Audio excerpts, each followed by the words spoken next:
Доған әрең көзін ашқанда жақындарының алаңдап тұрғанын естиді. Чағла Доғанның қасында болғысы келеді. Бірақ Тахир Чағланы сыртқа шығарып жіберуді күзетшілеріне бұйырады. Чағла қарсыласып Доғанның қасында болғысы келетінін айтады. Мелек Чағланы сабырға шақырып, сыртқа шығарады. Ол Чағлаға әкемнің адамдары Генджоны ұстап, қоймаға қамап қойды деп оны құтқаруын сұрайды. Полициялар Сунадан Доғанның қалай қашып кеткенін сұрап, түсініктеме беру үшін бөлімшеге алып кетеді. Тахирдің адамдары Генджоға, Мелектің Йылмазға тұрмысқа шыққанын айтып, оны ұмыт деп ұрып соғады. Доған есін жиып, қарындасынан Йылмазға не үшін тұрмысқа шыққанын сұрап, әкесінің қысым көрсетіп жүргенін сезеді. Мелек болса Йылмазды жақсы көретінін айтып, шындықты жасырады. Доған айғақтар арқылы әкесіне шабуыл жасаған адамның Мелек екенін түсінеді. Мелек жылап сыртқа шығады. Ол Гүлшанға ағам бәрін біліп қойды деп айтады. Ал Гүлшан оның Тахирге пышақ сұққанын білетін еді. Ол сіңлісін жұбатып амалсыздан сондай қадамға барғанын айтады. Кейін Тахир келіп Мелекке қарап, бәрібір Йылмазға тұрмысқа шығасың деп айтады. Мелек әкесіне шарт қойып, Доғанды түрмеден босатқан жағдайда деп келіседі. Чағла Генджоны құтқару үшін қоймаға келеді. Ол Генджоны Тахирдің адамдарының қолында екенін Бихрамға айтады. Бихрам Тахирге ашуланып, адамдарымен бірге Генджоны құтқаруға аттанады. Доған кінәні өз мойнына алуға шешім қабылдап, полицияға беріледі. Чағла адвокат ретінде онымен бірге полиция бөлімшесіне барады. Тахир адамдарына Генджоны орманға апарып өлтіруді бұйырады. Мелек пен Йылмаздың неке қию рәсімі өтеді. Мелек амалсыздан тұрмысқа шығуға келіседі. Тахир 2 жасқа бақыт тілеп, Йылмазды сенімді адам ретінде Ханчжоулу әулетінің мүшесі, әрі болашақ басшысы болуға үміткер екенін барлығының алдында жариялайды. Неке тойы біткеннен кейін Мелек Йылмазға бұл некеге амалсыздан келіскенін және басқа адамды сүйетінін айтады. Йылмаз оған жақындамақ болғанда Мелек оны жолатпай, өзіне қол жұмсайтынын ескертеді. Йылмаз жағдайды ушықтырмай, бөлмеден шығып кетеді. Чағла Доғанның қатты күйзелгенін байқап, сотқа дайындалу үшін онымен сөйлесуге тырысады. Доған оған әкесіне шабуыл жасаған Мелек деп айтады. Чағла Мелектің бұндайға барғанына аң-таң болып, Доғанды қорғауға уәде береді. Алайда Доған қарсы болып, өзіне адвокаттың қажет емес екенін айтып, Чағлаға бұл жерден кетуін айтады.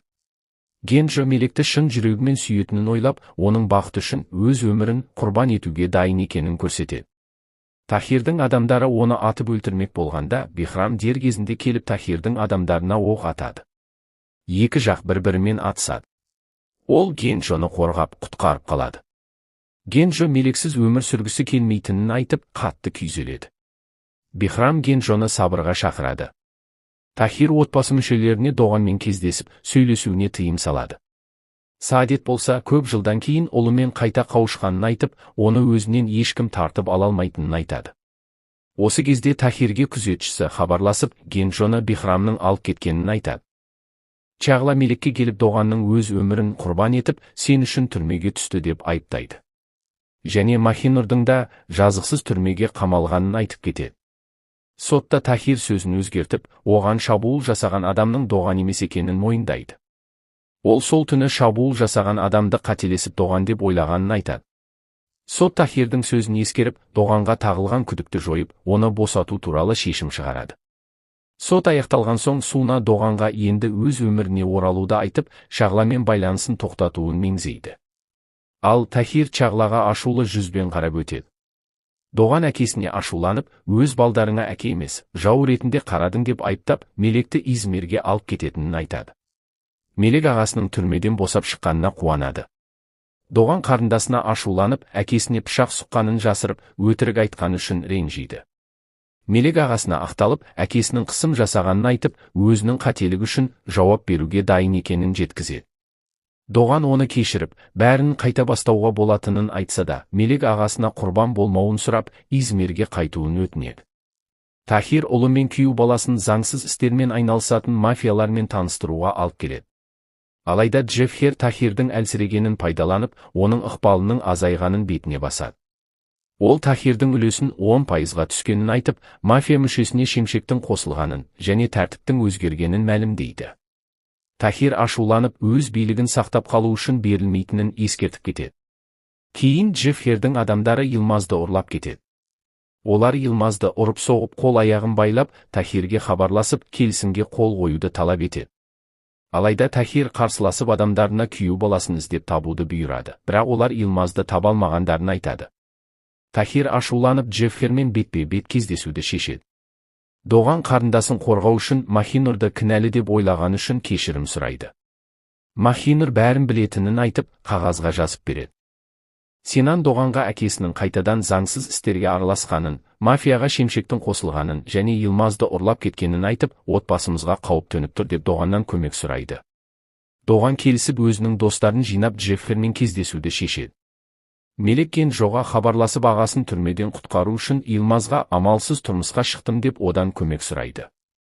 Мелек Кенжоның көмегімен үйінен қашпақ болады. Бірақ анасы Мелекті көріп тоқтатады. Чағла әпкесінің жасырын Бихраммен сөйлесіп жүргенін байқайды. Бихрам Фыратқа Махинурдың баласын табуды тапсырады. Фырат баланы босандырған медбикені іздеп тауып, одан ақпарат алады. Ал Чағла Фыраттың соңына түсіп олардың әңгімесін естігенде, Махинурдың бірнеше жыл бұрын бала босанғанын және хан жоғулардың отбасында екенін біледі. Тахир күзетшілерін ертіп, Джеффермен кездесуге барады. Джеффердің адамдары Тахир мен оның күзетшілеріне қаруын бағыттайды. Джеффер Тахирден құжатқа қол қоюды талап етіп, Йылмазды босататынын айтады. Тахир құжатқа қол қоюға дайындалған сәтте, Доған достарымен келіп, Джефферді снайпермен атып өлтіремін деп қорқытады. Тахир ұлының бұл батылдығына іштей мақтанады. Джеффер қорқып, Тахирге қысым жасаудан бас тартып кетіп қалады. Осыдан кейін Тахир ұлына риза болып, оны құшақтайды. Доған да әкесін кешіргенін білдіреді. Осы кезде Чағла Махинур туралы айту үшін Фикретке хабарласып, Доғанның қайда екенін сұрайды. Чағла айтылған мекен жайға Доғанды іздеп келеді. Әкелі ұлдың құшақтасып тұрғанын сырттай көрген Чағла олардың татуласқанын түсінеді.